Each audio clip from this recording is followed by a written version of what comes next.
High loot bags. Are you confused by the different types of siege, what they do, and how they're best used? You're in luck. In this video, I will go through each type of siege there is and what they can be used for. If you end up liking this video, click the thumbs up and subscribe. That way I know that this video helped you. As always, we got chapters on the timeline of the video and in the description if you want to skip to a specific part.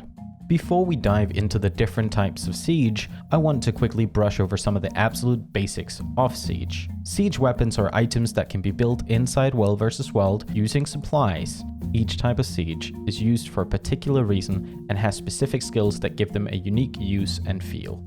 All the types of siege have their own rank abilities that you can upgrade to give yourself access to more and stronger skills on each type of siege. One general tip is that until you have fully upgraded the abilities for a specific type of siege, then you should let someone else use it. This is because the siege will be much more potent and powerful when fully upgraded. If you want to learn how to prioritize your ability upgrades in World vs. World, then feel free to check out my guide on the subject. There is a link in the description. There are two overall categories of siege, self-placed and structural. Let's dive into each one and what types of siege can be found in each category.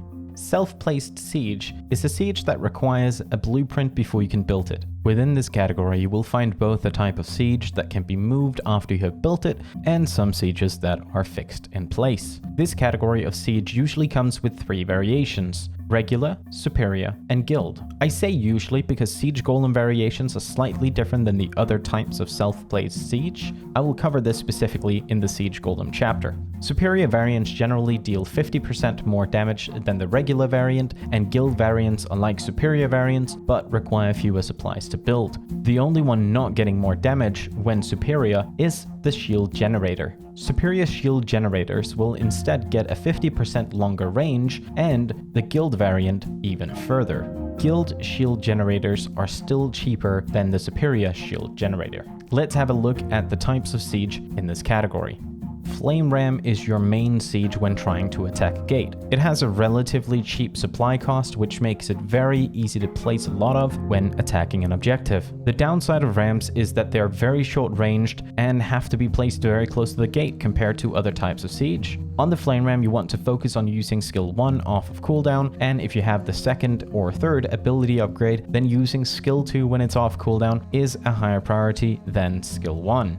When a gate finally goes down, you want to use skill 4 to give a 50% damage reduction to 50 allies around you, which is perfect when you have to push through the destroyed gate. Arrow cards is the siege you want to use if you want to apply some pressure in a large AoE to many enemy players at once. It can hit up to 25 enemies at once, but every player can only take damage from an arrow card every half a second. Arrow cards are not particularly useful against siege. When using an arrow card, you want to use skill 1 as long as it is off cooldown. If the enemies you are hitting are trying to move around, then using skill 2 to cripple them is definitely a benefit, and in this case it has a higher priority than skill 1. If your enemies are stealthing up, then using skill 4 is your solution. It will reveal up to 50 enemies assuming the arrow card hits them. Using skill 4 also allows you to poison those same enemies, which will help lowering the enemy's healing abilities. Ballista is a heavy-hitting single-target focused siege weapon aimed at taking out other types of siege quickly. It also does a lot of damage to individual enemies, and it does have a few interesting utility skills that are meant directly for enemies instead of siege. Generally, you want to keep using skill 1 as with the other types of siege so far. One thing to understand is that a ballista shot moves in an arc and will require a line of sight. Sometimes you can get around this by using skill 2 that explodes on impact, or skill 3 that will be shot at a much steeper arc, allowing it to shoot over objects that might be blocking it. If you're using the ballista, then using skill 4 will allow you to shoot gliding enemies out of the sky. This is not used particularly often though. Catapult is your go-to short to medium range splash damage that can be used against both gates and walls.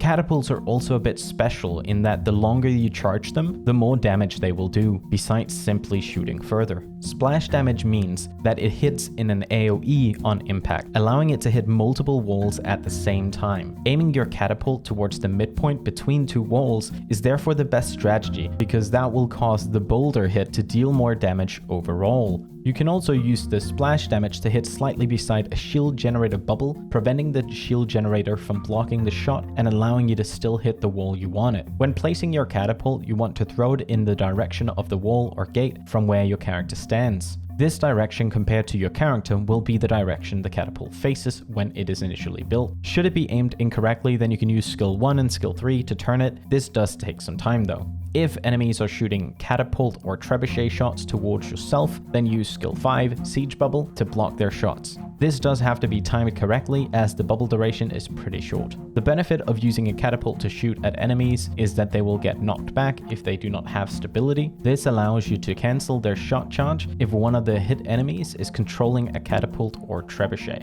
A trebuchet is your long-range siege to attack towers and keeps from as far away as possible. It is even possible to have a trebuchet inside your own tower while shooting the wall of a nearby enemy keep or castle, and vice versa. Because of the long-range trebuchet has, it is also a relatively slow piece of siege. Sometimes it will be smarter to pick a catapult and go up close to an objective, although that can leave you more exposed. Just like the catapult, then the impact of a trebuchet will knock back enemies, so learning to aim for enemy siege can give you great benefit. Trebuchets can also switch between multiple types of shots, a regular boulder shot and a rotting cow shot. The regular shot will do the most damage to walls and gates, where the cow will apply poison to the enemies, lowering their healing abilities. When you have your trebuchet abilities fully upgraded, then the regular shot can drain supplies from a tower, keep or castle by aiming your shot directly at a supply depot. The cow shot also gets better when upgraded. When you get the second upgrade, then your cows will not only apply poison, but also drain supplies from enemy players. Siege golems are the only mobile types of siege in the game. When using it, you will climb into the golem, giving you new skills and allowing you to move around as the golem itself. Piloting the golem will remove your access to all your regular skills, but also give you a very high health pool. Compared to the other types of self-play siege, then siege golems does not come in regular, superior, and guild variants. It comes in alpha, omega, and guild variants instead. The alpha golem is melee only, meaning you have to get all up close and personal to hit anything with it, where the omega golem is ranged, allowing you to stay a bit at a distance. The guild golem is like the omega golem but requires fewer supplies to build.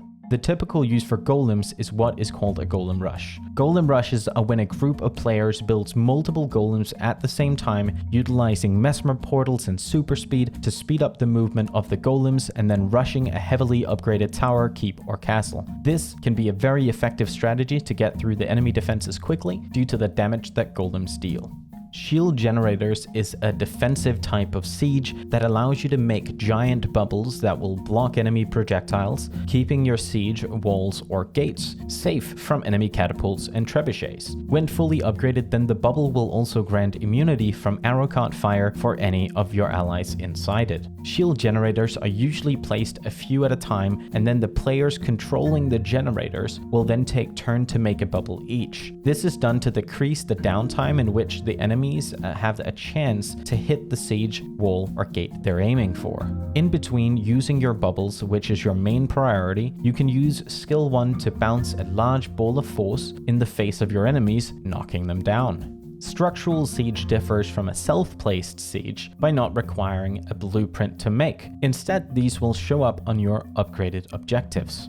Burning oil is a pot of oil placed right on top of gates. If the enemies come too close, you can use the burning oil to burn the enemies below, and this can very quickly put a lot of pressure on them. This is why killing a burning oil on top of a gate is a very important step if you want to place flame rams to get inside an objective. Burning oils become available on towers, keep, and stone mist castle when reaching tier 2. Cannons are medium-sized AoE damage-oriented siege located at connections between pieces of walls. They're great for adding some pressure to the enemies since they hit up to 50 targets. On top of that, they also do a decent damage to siege, making them highly versatile. Cannons become available on towers, keeps, and stone mist castle when reaching tier 2.